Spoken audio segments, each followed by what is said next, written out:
First one is your facial artery. All of you know facial artery. We are very used to the facial artery in the face. But you know, facial artery has two parts. Can any of you name the two parts of facial artery?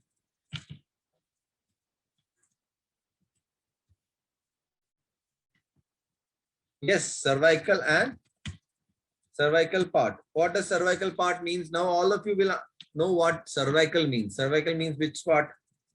Neck. Yes, neck. Cervical part is the neck, and you have the facial part.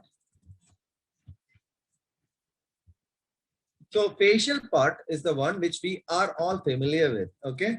And we all would have studied very well, you know, during our first year, because that is one of the first chapters which we study. So we are hyper enthusiastic about learning in that period, and you would have probably, you know, studied this facial part in detail. But most of us would have neglected, or you know, would have considered this of lesser interest or lesser, you know, importance. That is the cervical part. Okay, we will see and talk about cervical part and facial part both today. So it is a branch of external carotid artery. Everyone knows that now. Given of in carotid triangle, we'll talk about triangles. That time you'll understand better. So above the level of tip of greater corner of hyoid bone. So remember this important point. I will talk about this point in later slides. Okay, this particular point is very important. This had come in I think 2017 or 16 AAPG, this particular question. Okay, it's very important. Above the level of tip of greater corner of hyoid bone. Okay, I'll tell you how to simply or how to study it in a simple way. So let's now talk about facial artery. So it has a cervical and it has a facial part. Now, cervical part has 4 branches. Did you know this? It had 4 branches. So it had an ascending palatine. As the name says, it ascends to the palate, or it ascends to the palatal region. So, and on the way, it is going to supply the tonsils there and root of tongue there. Okay. So ascending palatine. Then there is a separate tonsillar branch. As the name says, it's going to supply the tonsils. Then it has something called a submental. It is a large artery accompanying the mylohyoid nerve. So mylohyoid nerve and vessels, when they say vessels, they mean the submental vessels. It is coming along with the mylohyoid, and it's going to supply this area. This area is a submental region. Okay, we will talk about these triangles of neck in coming slides. So I'll just show you if this is a view of lower border of mandible. Suppose this is your mandible, something like this. That let's assume this is, you know, view from below. So you have some muscles which are attached here and which goes like this. You know this muscle? It is attached to a fossa here, by name digastric fossa. So these are the muscles are known as digastric muscle. And then there is a bone here, which is your, which bone is this?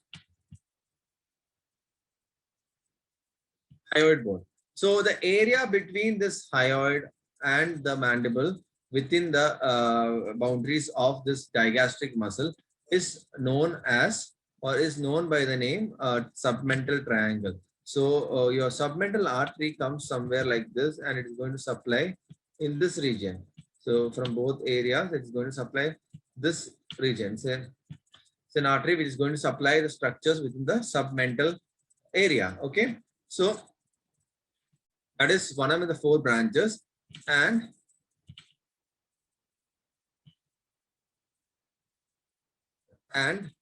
finally, you have a glandular branch. So which gland are they talking about now? Glandular branch means which gland? Which gland is it? Thyroid, parotid, submandibular? Yes, submandibular gland. Okay.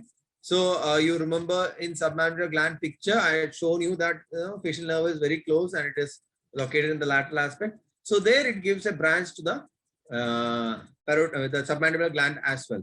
So how do I remember it? I remember it as ATS, ATS guards. So what does ATS mean?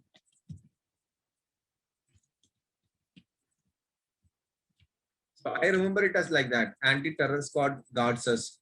So ATS is anti-terror squad, and G for guards, or G for glandular. This is how I remember it. So if you want, you can remember on your own, or you can use some mnemonics like this. So cervical part is completely covered now. You have a ascending palatine. Okay, ascending palatine artery is there. Tonsillar artery is there. Then submental is there, and glandular branch is there. Okay. So this is the relationship of the facial artery with your submandibular gland. It loops around the gland. So when a question comes, which artery is going to loop around the submandibular gland, or which artery is related to the submandibular gland and all, it is, facial artery. So somewhere at this point, it is going to give off a branch, that is the glandular branch, and it enters the face. Where does it enter the face? You remember the exact location where it enters?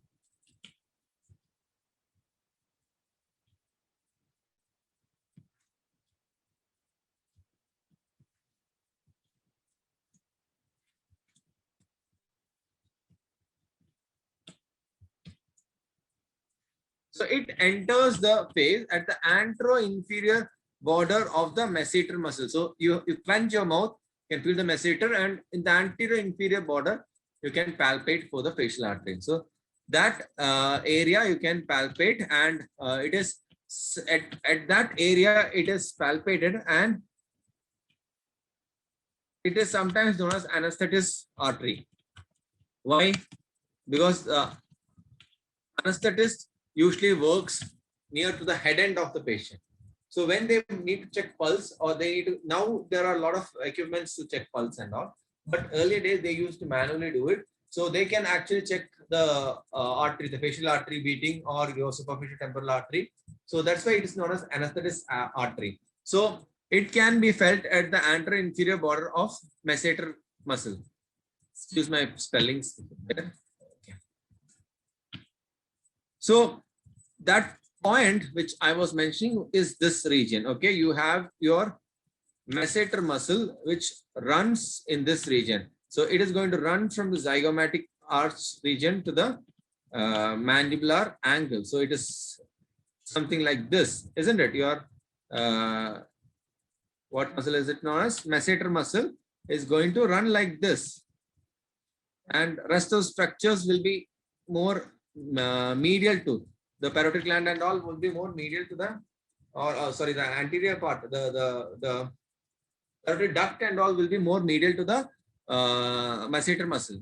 So in the anteroinferior border of the masseter muscle, the facial artery enters the face. Now what is going to happen? It is having a tortuous course. Can you see the tortuous course? Why does it have a tortuous course? Can you blow your mouth like this? So when you blow your mouth, the artery also has to expand. So when your muscle is, your cheek is in normal position, the artery is tortuous. When you blow it, the artery can, gets elongated. So to accommodate the facial expressions, the artery has a tortuous course, and it reaches a point 1.5 to 2 centimeter near to the angle of your mouth, and at a distance away from it, it is going to divide into an inferior labial artery, superior labial artery. Then it has a lateral nasal artery in the side of the nose. Okay. So this is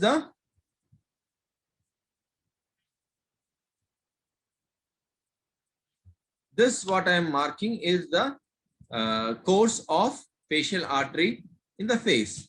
Okay. Remember the branches: superior labial, inferior labial, lateral nasal. Okay. Now anastomosis.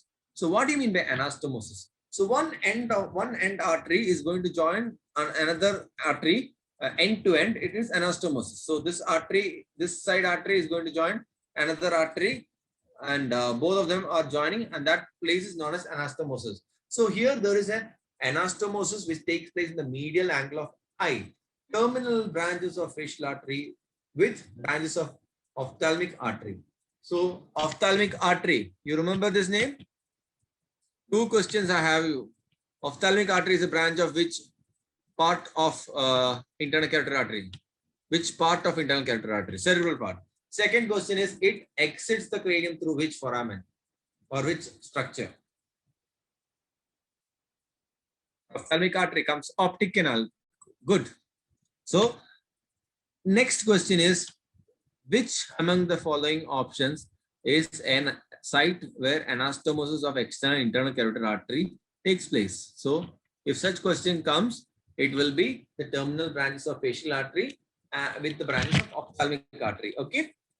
There is no place, no other place where there is an anastomosis like this. This major anastomosis is not there anywhere else. There are always minor anastomosis. This is the one which is major between the internal and external carotid artery. So I have got this picture where you can clearly see the anastomosis. Okay. So this particular area, so I'm going to mark in green. Just see. So this particular region shows the anastomosis. So that means the ophthalmic artery is going to communicate with the facial artery. Okay, clear with it? Don't see anything else in this picture. Lots of beautiful arteries are given. Just have a look at this anastomosis. Okay. So for teaching, I'm not using this to teach you. I'm just showing you. Teaching you, we will go with a simpler picture. Okay. This many arteries might confuse you. Okay. And one more thing in this picture is you can see or you can appreciate the various branches. Have a look at this region. You have the internal carotid artery here. This is your ophthalmic artery. Now it divides into the posterior ethmoidal, the anterior ethmoidal, the lacrimal. There are so many divisions of this particular ophthalmic artery, which is senior. Okay, all these divisions, if you know the name or if you know it by name, that's more than enough. So these arteries, we have seen it, but I have not stressed much on these arteries. Where have you seen this anterior ethmoidal, posterior ethmoidal arteries and all? You remember it? When we talked about the arterial supply of sinuses, yes, but I didn't stress much on it. So when you go back and read, you can recollect. Okay, you can connect it and recollect. Yes, Little's area also, very good, Shruti. Little's area also, we did talk about this particular artery. Okay, so Little's area, these arteries are there. So that will also help you to memorize these arteries, or what do you say? If you are reading Little's area, you try to recollect anterior ethmoidal artery is a branch of which artery. Okay, that will help you. You should always interconnect these questions or these topics.